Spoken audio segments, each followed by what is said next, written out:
Bienvenue à vous dans cette nouvelle vidéo d'actualité auto, celle du samedi 15 novembre 2025, et Stellantis a encore menti. Et d'ailleurs, dans la vidéo du jour, on va parler beaucoup de Stellantis, parce qu'il y a pas mal d'actualités qui les concernent. On va parler déjà des gros nouveaux mensonges en ce qui concerne la motorisation 1,5 Blue HDI, une motorisation sur laquelle il y a plein de pannes, plein de défauts, et à propos duquel la campagne de rappel est en train de tourner en vraie galère pour les propriétaires de véhicules concernés. Nous parlons également de Stellantis pour un sujet un peu plus fun, puisque le groupe automobile veut vous faire rouler à l'huile de friture. C'est pas une blague, ils sont en train de travailler sur un tout nouveau projet destiné à faire reconnaître ce carburant comme source de décarbonation de l'industrie automobile. Chez un autre groupe automobile, on parlera de Ford qui a bien du mal à écouler ses modèles électriques et qui se pose tout simplement la question de purement et simplement arrêter ceux qui ne se vendent pas, y compris ceux qui devaient être leurs best-sellers. Nous parlerons aussi de Stellantis qui s'apprête à faire beaucoup de mal à ses propres marques, notamment ses marques françaises en important de nouveaux véhicules chinois. Et puis, que serait une semaine d'actualité sans un bon petit rappel qui nous vient de chez Stellantis? Bah, c'est pas cette semaine qu'on va le savoir puisqu'il y en a un nouveau. Ce sont les sujets de cette vidéo du 15 novembre 2025, la première vidéo du week-end. J'espère que les sujets choisis vous intéresseront. Si c'est le cas, comme d'hab, pensez à le montrer en laissant un petit like, en boostant la chaîne. C'est vraiment le truc le plus important en ce moment pour l'algorithme YouTube. Donc n'hésitez pas à cliquer sur booster, à vous abonner et à laisser un petit commentaire.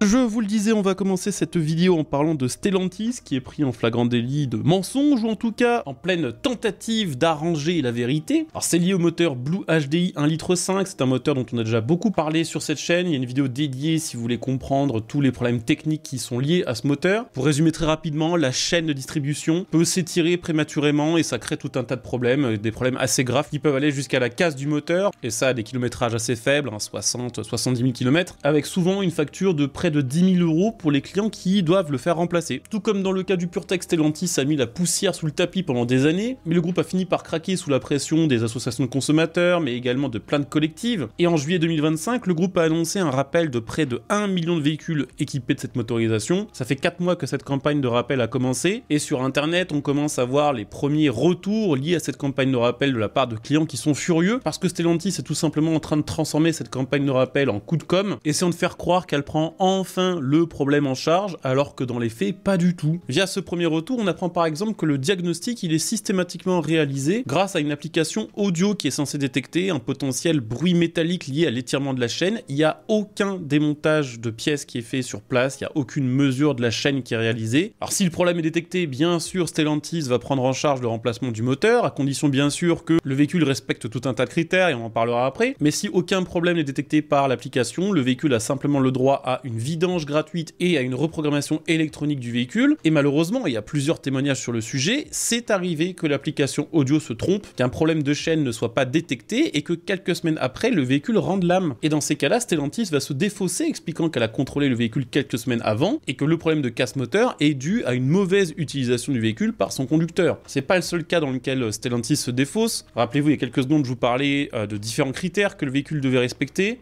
Il suffit d'avoir raté une fois une échéance d'entretien pour que le véhicule ne soit pas pris en compte. Et si jamais vous avez fait des réparations du moteur hors réseau, c'est-à-dire que par exemple vous avez fait remplacer votre moteur ou une partie de cette chaîne de distribution par le petit garage du coin qui a fait exactement le même travail qu'en concession, alors c'est un refus de prise en charge clair, net et précis de la part de Stellantis. Certains diront que c'est compréhensible, je rappelle quand même qu'on parle ici d'un problème qui est lié à la conception et à l'ingénierie du moteur, absolument pas lié à un problème d'entretien. Et puis pour terminer, Stellantis ne veut toujours pas prendre en charge différents problèmes connexes liés à ce problème de chaîne de distribution. Je vais résumer ça très rapidement, mais quand la chaîne commence à s'étirer, la distribution n'est plus optimale, le moteur, on va dire, n'est plus tout à fait en rythme, et ça crée tout un tas de problèmes secondaires. Ça peut par exemple encrasser un turbo, ça peut faire saturer un filtre à particules, ou ça peut faire déconner des injecteurs, et tous ces problèmes, même s'ils sont créés par cette chaîne, ne sont pas pris en charge par Stellantis, c'est-à-dire qu'il n'y aura aucun remboursement. Donc en réalité, sur le million de véhicules rappelés par Stellantis, il y en a probablement que très peu qui vont vraiment pouvoir profiter d'une prise en charge partielle ou complète de la part de Stellantis.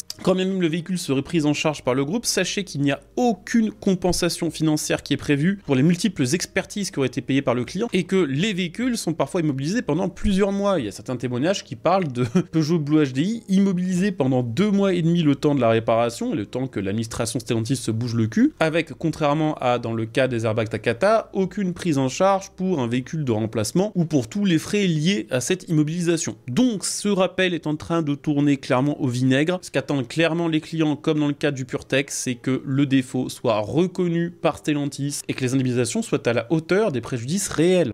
Alors sur un sujet un petit peu plus fun, sachez que Stellantis veut vous faire rouler à l'huile de friture, c'est pas une blague. Stellantis sur les prochains mois, via son initiative qu'elle a appelée HVO Aurora, veut prouver que les huiles de cuisson usagées ou encore certaines graisses animales peuvent être un très bon carburant qui de 1 ne nécessite aucune modification de ces véhicules puisque de toute façon tous les véhicules, que ce soit les voitures ou les utilitaires du groupe, sont compatibles de base avec les biocarburants comme les diesels HVO mais qui permettent en plus de décarboner instantanément le transport routier. Donc Stellantis a lancé 2 utilitaires qui vont tourner à l'huile de friture sur un périple à travers toute l'Europe sur le mois prochain. Des véhicules qui vont embarquer des capteurs connectés développés par l'entreprise française SP3H qui auront pour but de collecter suffisamment de données pour prouver la consommation et la performance de ce carburant ainsi que la réduction estimée des émissions de CO2. En tout cas, il y a quelque chose qu'on ne peut pas enlever à Stellantis, entre l'hydrogène et l'huile de friture, on manque pas d'idées. Je vous l'ai dit, on va changer un petit peu de groupe automobile, on va parler de Ford qui a un gros problème avec ses véhicules électriques, notamment avec le véhicule électrique phare de sa gamme, le F-150 Lightning. C'est le véhicule électrique sur lequel Ford a tout misé en termes d'image, il devait symboliser la transition du best-seller américain, qui est le F-150 traditionnel, vers l'ère de l'électrification. Le problème c'est que là aussi c'est en train de tourner au vinaigre, la marque visait initialement 150 000 unités produites par an, mais en 2024 par exemple, elle n'en a vendu que 33 000. Et d'après les données annoncées par Ford pour l'année 2025, les ventes sont en baisse, donc 2025 va être encore moins bon. Ford a tout tenté pour essayer de relancer les ventes, a même misé sur, à travers différents spots publicitaires, la capacité du F-150 Lightning à alimenter une maison en électricité grâce à celle stockée dans ses batteries. Ça n'a pas marché. La réalité c'est que depuis que le gouvernement Trump a supprimé les incitations fiscales à la transition vers le véhicule électrique, les ventes de voitures électriques sont faméliques aux États-Unis avec une baisse rien que sur le mois d'octobre de 24% des ventes. Ça plus le fait que grâce aux assouplissements des normes de consommation d'essence, les constructeurs n'ont plus besoin de vendre autant de véhicules électriques pour équilibrer leurs émissions, plus le fait que le Ford F-150 coûte très cher à produire par Ford et n'est absolument pas rentable. Ford a pris la décision d'arrêter la production du F-150 électrique jusqu'à nouvel ordre, expliquant que cet arrêt pourrait être définitif, c'est-à-dire que la carrière du F-150 électrique s'arrêterait au bout de 2 ans à peine.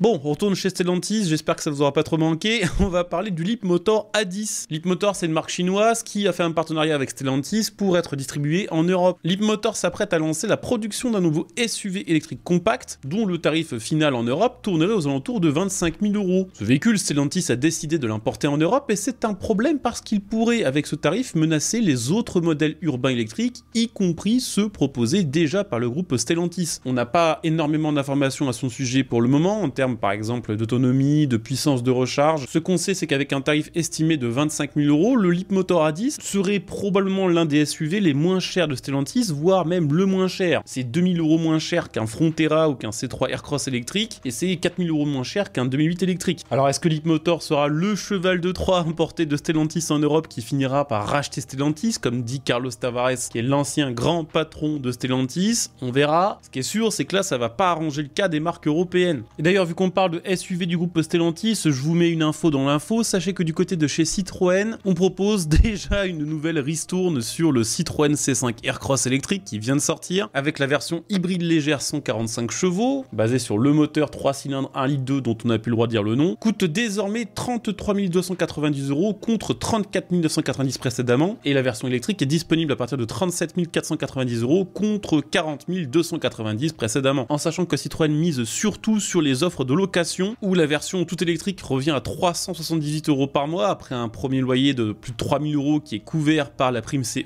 ce qui fait du C5 Aircross l'un des SUV les moins chers du marché. Est-ce que ça suffira pour écouler les stocks malgré sa faible autonomie et sa laideur? Affaire à suivre. Et puis pour bien terminer cette vidéo, on va parler d'un nouveau rappel organisé par Stellantis, un rappel qui concerne un problème qui était déjà connu chez Stellantis depuis des mois, le système de stop and start qui est défectueux. Normalement, ce dispositif est censé couper le moteur lors des courts arrêts, par exemple à un feu rouge, pour limiter la consommation et les émissions de CO2. Alors ça, c'est purement sur le papier, parce qu'en réalité, et ça a été prouvé de nombreuses fois, le stop and start ne fait économiser strictement rien. N'empêche qu'à cause d'une erreur de codage informatique, le système se désactive tout seul, ne se réactive pas, et le véhicule présente donc des émissions et des consommations qui ne sont pas conformes à celles annoncées en laboratoire. Il y a un rappel qui était déjà en cours pour ce même problème depuis octobre pour des modèles de chez Citroën, DS ou Opel, mais Stellantis a finalement étendu ce rappel au Jeep Avenger ainsi qu'aux tous nouveau Peugeot 5008 fraîchement sorti d'usine. Voilà, c'était les actus de ce samedi 15. J'espère que cette vidéo vous aura intéressé. Si c'est le cas, je compte sur vous comme d'hab pour le montrer en laissant un like et en vous abonnant. On se retrouve dès demain pour la prochaine vidéo qui sera un hors sujet sur une marque que j'apprécie tout particulièrement mais qui ne va pas très bien. Voilà, je vous laisse deviner laquelle c'est en commentaire. On se retrouve dès demain donc pour cette prochaine vidéo. Si vous avez aimé celle du jour, n'hésitez pas à le montrer en laissant un like, en vous abonnant, en commentant. On se retrouve demain pour la prochaine. Ciao.